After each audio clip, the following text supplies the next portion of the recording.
sociedad nos hemos armado de valor, hemos perdido el miedo y hoy estamos actuando porque ya no podemos aguantar más esta pobreza en que estamos viviendo.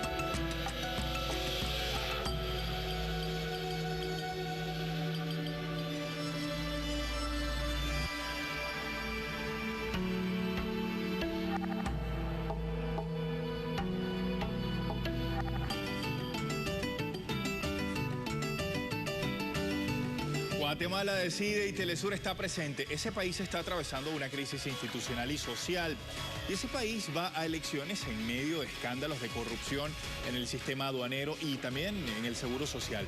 Esto involucra incluso al actual presidente Otto Pérez Molina y también llevó a prisión a su ex vicepresidenta Roxana Baldetti. Vean esta historia. El 16 de abril de 2015, la Comisión Internacional contra la Impunidad en Guatemala, un organismo adscrito a Naciones Unidas y la Fiscalía del país, revelaron la investigación de 40 casos de cobros ilegales y contrabando que operaba en las aduanas del país. La principal implicada en el caso es Roxana Baldetti, quien hasta el 8 de junio ocupó el cargo de vicepresidenta de la Nación. Al menos 27 funcionarios de la Superintendencia de Administración Tributaria fueron detenidos por la policía guatemalteca. El principal implicado en el caso de corrupción en la aduana es el secretario privado de Baldetti, Juan Carlos Monzón, quien está prófugo de la justicia. Otro caso por el cual la Corte Suprema acusó a Roxana Baldetti tiene que ver con la impresión de imágenes del candidato oficialista Alejandro Sinibaldi en 2.000 bolsas seguras, un programa social de distribución de alimentos. En mayo, Julio Suárez, expresidente del Banco Central de Guatemala, fue arrestado junto a más de una docena de funcionarios por el desvío de $14.500.000 del Instituto Guatemalteco de Seguridad Social y otorgamiento fraudulento a una empresa farmacéutica para prestar el tratamiento de hemodiálisis. Entre los detenidos se encuentra Juan de Dios Rodríguez, presidente del IGSS y exsecretario privado del presidente Otto Pérez Molina. Para tratar de lavar su imagen ante los escándalos de corrupción, el presidente Otto Pérez Molina destituyó el pasado 21 de mayo a 3 ministros, con el fin de dar la sensación de atacar a la corrupción y poner fin a las movilizaciones contra el gobierno. Sin embargo, durante la primera audiencia de declaraciones de la que fuera su vicepresidenta, Roxana Baldetti, el Ministerio Público presentó un audio que involucró aún más al presidente Pérez Molina con este caso. Más que culminar, las marchas no han cesado exigiendo justicia y cárcel para los corruptos. La fecha que fijó el Tribunal Supremo Electoral de Guatemala para las elecciones generales es el 6 de septiembre, es decir, este próximo domingo. Y vamos a revisar cuántos guatemaltecos están habilitados para votar. Vean. El Supremo Electoral de Guatemala finalizó el pasado 6 de junio la depuración y registro de nuevos electores, quedando habilitados un total de 7.556.873 guatemaltecos. Estos podrían elegir a las nuevas autoridades en los 812 puntos electorales distribuidos en los 23 distritos. Estas cifras muestran un incremento de 200.000 ciudadanos en comparación al proceso electoral de 2011. Del total de habilitados para votar, 4.074.450 son mujeres y 3.482.423 son hombres. La diferencia entre ambos es de 592.027, el 46.16% con edades comprendidas entre los 18 y 35 años, mientras 53.84 superan los 36 años de edad. Todos esos guatemaltecos, ¿qué van a elegir? Vean. Simultáneo con la elección del presidente y vicepresidente, para el cual se registraron 14 candidaturas, se eligen 158 diputados al Congreso, 31 al Congreso por el Listado Nacional y 127 distritales, quienes representan a los 27 distritos departamentales, más el Distrito Metropolitano. Los guatemaltecos votarán por 40 diputados al Parlamento Centroamericano, 20 diputados titulares y 20 suplentes, además de 338 alcaldes, síndicos y concejales municipales. Durante la convocatoria de elecciones, el presidente del organismo electoral, Rudy Pineda, fijó el 25 de octubre como fecha, en caso de una segunda vuelta electoral. Vamos a Ciudad de Guatemala de inmediato. Hoy está Jorge Gestoso, nuestro enviado especial. Jorge, comenzamos con este programa Decide Ahora Guatemala en un contexto muy particular para este país y para todos los guatemaltecos que han decidido permanecer en la calle. Compañero, qué bueno compartir contigo este programa. Bienvenido. Gracias, Abraham. Como tú decías, en una situación muy especial, en una crisis muy profunda a nivel político rumbo a las elecciones del domingo 6, y justamente para ayudarnos a poner en perspectiva este complejo panorama electoral, tenemos el honor de tener como invitado al analista político Sandino Asturias, coordinador del Centro de Estudios de Guatemala. Sandino, gracias por estar con nosotros. Mucho gusto, Jorge. ¿Qué te dice tu instinto, Sandino, que va a pasar mañana en el Congreso? ¿Se logran los 105 votos y el presidente pierde la inmunidad parlamentaria? Muy probable.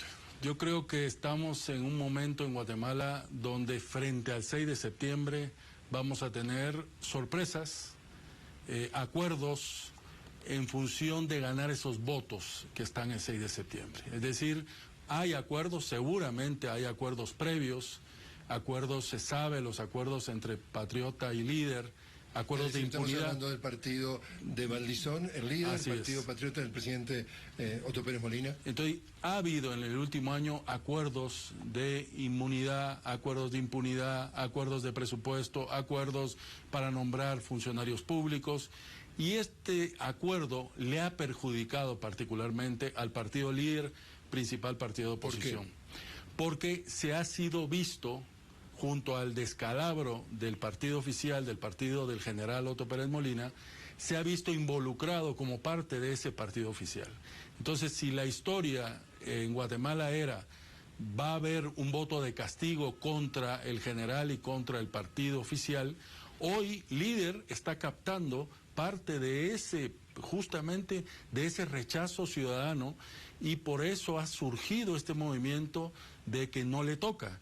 Es decir, empieza a hacer un... la presidencia. La presidencia. Entonces empieza a haber un paralelismo entre el partido oficial y el partido de oposición, y eso justamente es lo que se puede romper esta semana. Ahí está. Una teoría que ya manejan algunos analistas, que puede ser un tanto retorcida, pero tú me corriges a ver cómo la interpretas. La posible colusión, como tú dices, entre el partido Líder, que precisamente el candidato es Manuel Valdizón, primero en las encuestas. Así es. Y el presidente Otto Pérez Molina. La teoría de los analistas es, si mañana el presidente Otto Pérez Molina perdiera la inmunidad parlamentaria, automáticamente, por lo menos 7, no solamente el candidato a la vicepresidencia de Valdizón, sino 7 diputados están cuestionados por posibles infracciones o relacionamientos. Tienen antejuicios pendientes, igualmente. Entonces, abrir la puerta del antejuicio al presidente podría ser abrir la puerta al vicepresidente y los 7 diputados de Valdizón. Valdizón no puede permitírselo, por lo tanto, Valdizón mañana, a través de sus diputados, va a votar para mantener al presidente, que se pueda evitar el antejuicio. Se salva él, llega el domingo, supuestamente, si se da lo que dicen las encuestas, él sale ganando la primera vuelta, y al día siguiente, de alguna forma, sigue apoyando Otto Pérez Molina a Valdizón hasta que llega al fin del mandato el 14 de enero y toma posesión en el Parlacén y sigue teniendo inmunidad parlamentaria. ¿Muy sofisticado o no? Yo creo que es cuestionable. Es cuestionable. Si no hubiera elecciones el domingo, eso era posible. Pero hay elecciones el domingo, el Líder está bajando peligrosamente en las encuestas. En las encuestas, y entonces necesitan un repunte. Hoy el presidente Otto Pérez Molina es un cadáver político, y es un cadáver a punto de ir a la cárcel. Entonces, los acuerdos se respetarán en la medida de hacer estos acuerdos con un cadáver político, o prevalecerá el interés del diputado que frente al domingo quiere ser reelecto. Es decir, van a prevalecer los intereses cupulares de 2 fuerzas políticas que pretenden inmunidad e impunidad a toda costa.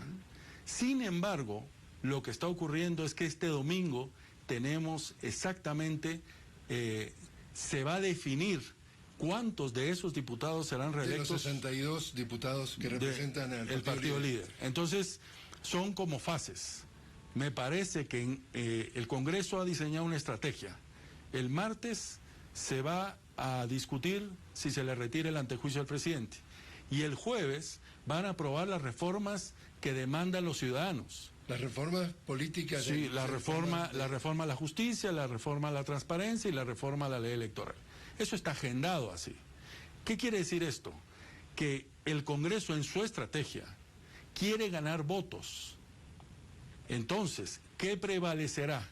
Los acuerdos previos entre los dos dirigentes por la impunidad e inmunidad, o prevalecerá el interés del diputado de que antes del domingo se vea frente al ciudadano como alguien que hizo reformas y que además le quitó el antejuicio al presidente. Son muchos votos en el medio. Te repito la pregunta, ¿qué te dice tu instinto, sí o no? Yo creo que sí. ¿Qué importancia ha tenido en todo esto, Sandino, las movilizaciones sociales? Totalmente.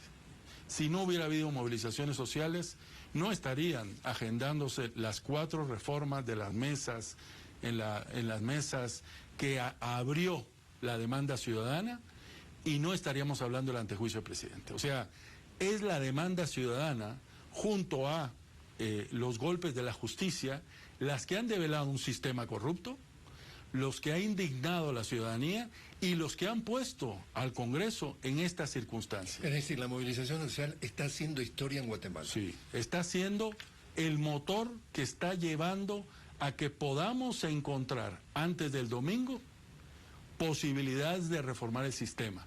También el sistema, y si prevalece el acuerdo de impunidad líder patriota, entonces el sistema se va a resistir a cambiar y entonces la ciudadanía se indignará más. Es decir, la movilización del jueves fue la mayor. Bueno, ahí hemos perdido el contacto temporalmente con nuestros compañeros desde Guatemala. Veían el análisis que estaba haciendo Jorge Gestoso en relación a cómo se está moviendo la política internamente en Guatemala. ¿Cuál es la opinión de Sandino Asturias, este analista político, acerca de cuáles son los panoramas posibles a partir de este momento? Mientras retornamos con nuestros compañeros, vamos a revisar algunas de las etiquetas que ustedes van a ver a esta hora. Y por ejemplo, Reggie Ann dice: sin seguridad no podremos vivir libremente. Seguridad igual libertad. Piensa antes de votar y utiliza el hashtag justicia ya. Vamos a ver uno más.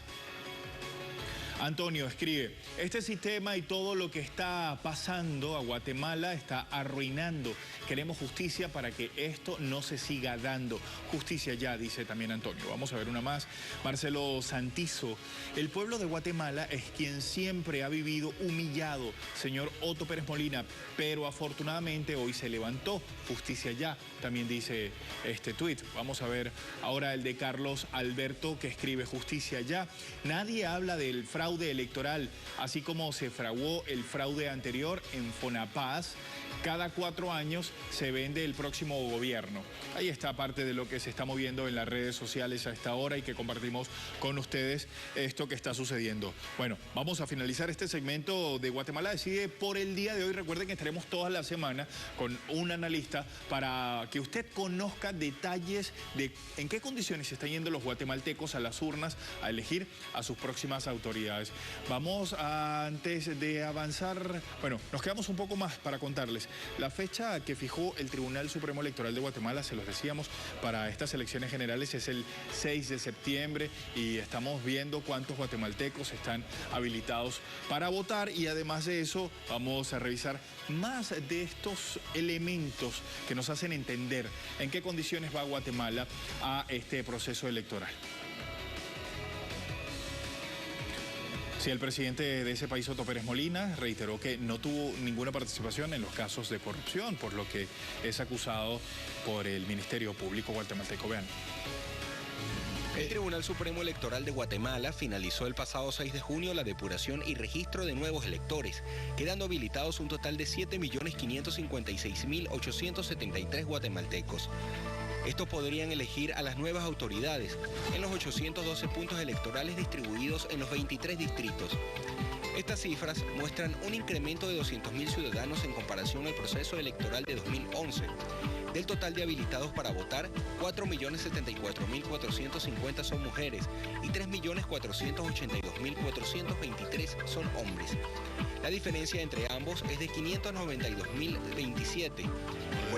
De inmediato a conocer un poco más acerca de este análisis en directo desde Guatemala. Hola Jorge, volvemos a estar juntos para concluir con este análisis y tu invitado del día de hoy. Adelante, compañero. Claro que sí, Abraham, muchísimas gracias. Estábamos hablando entonces, Andino Asturias, de este panorama electoral sumamente complejo. ¿Dónde queda, dónde está, si es que está, en el panorama electoral Estados Unidos? Bueno, Estados Unidos ha hecho algunas declaraciones, la mayoría desafortunadas, como siempre, porque Estados Unidos está previendo en el escenario tener el control. De hecho, hace 3 días llegó un barco lleno de militares a la zona y son los que sostienen al presidente. O sea, no hay nadie más, ninguna institución internacional y nacional que respalde al presidente de la República, solo Estados Unidos. ¿Por qué? Esto, según su teoría y su planteamiento geoestratégico, el día viernes sacaron un comunicado diciendo que la elección transparente era el camino de la democracia en Guatemala, y cosa que hoy las marchas y ese discurso totalmente contradictorio. Estados Unidos por una parte dice que apoya las marchas, pero las marchas piden la salida del presidente, pero apoya al presidente. Las marchas exigen posponer elecciones, aprobar reformas, y entonces hay un discurso bipolar de Estados Unidos en relación a cómo cree él que prevalece sus intereses. Entonces, sí vemos, es una posición ambigua. Ha empezado las marchas a radicalizar su posición contra Estados Unidos, han empezado las quemas de la bandera de Estados Unidos en las plazas, y entonces su intervención ha sido desafortunada. Es evidente que lo que están buscando es acuerpar sus intereses, y hay que decir que el general Otto Pérez, históricamente, en tiempo de la contrainsurgencia, y con este gobierno ha sido el más servil con Estados Unidos de todos los gobernantes. La presencia militar, la presencia del Comando Sur ha sido extraordinaria, y la presencia de militares norteamericanos en el territorio también ha sido extraordinaria. Entonces le agradecen también, y también un presidente débil al servicio de Estados Unidos es muy conveniente para los intereses de Estados Unidos. Algunos sectores de la población todavía siguen viviendo en la etapa de la Guerra Fría. Lo que hay en Guatemala ha sido una transposición. Hay que decir que esta estructura criminal que está develada, investigada y procesada es una estructura que viene de la guerra sucia.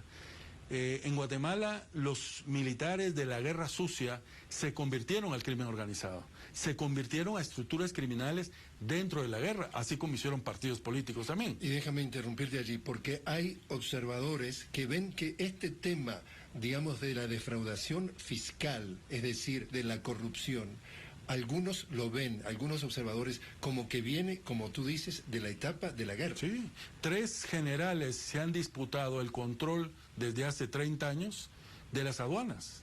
O sea, es efectivamente una estructura de crimen organizado que viene de la estructura militar de la Guerra Fría. Entonces, sí hay algunas conexiones históricas, y también hay un discurso.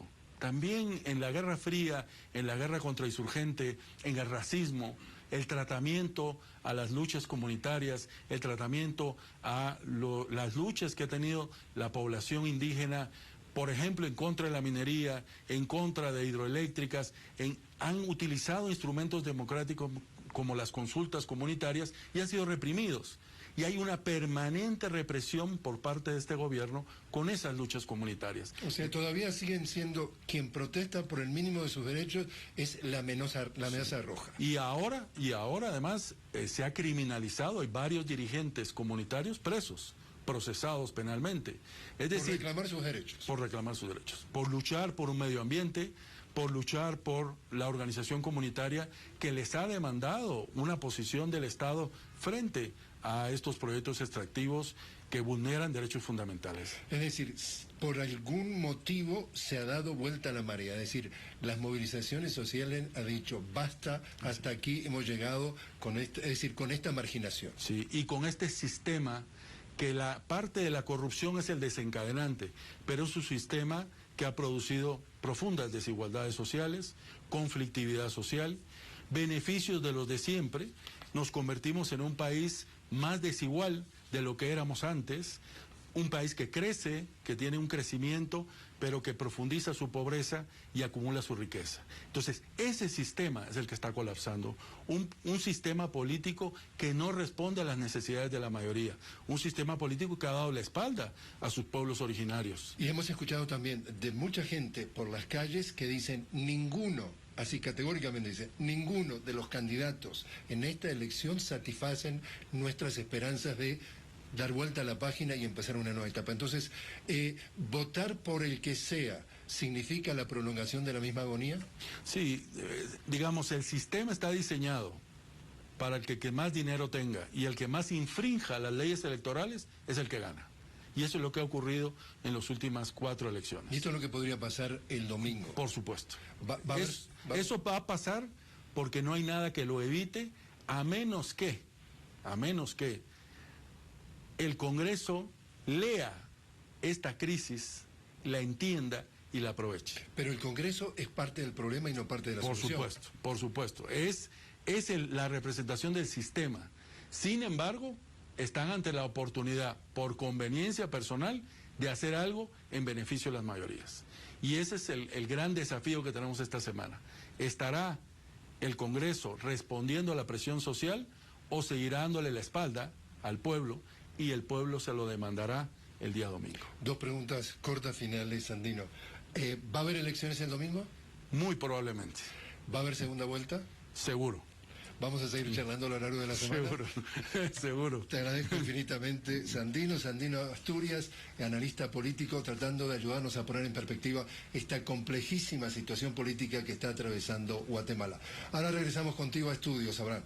Jorge Gestoso, gracias también a Sandino, muchas gracias por el tiempo para Telesur. Así finalizamos el día de hoy este segmento de Guatemala Decide. Estaremos toda la semana, usted también puede ver los detalles en nuestro sitio web www.telesurtv.net. Me uno a Paola para la despedida. No se ve democracia solo votando. La democracia va mucho más allá del voto. Lo que los pueblos no toleran es que los estafen, que le estafen la confianza. Eso.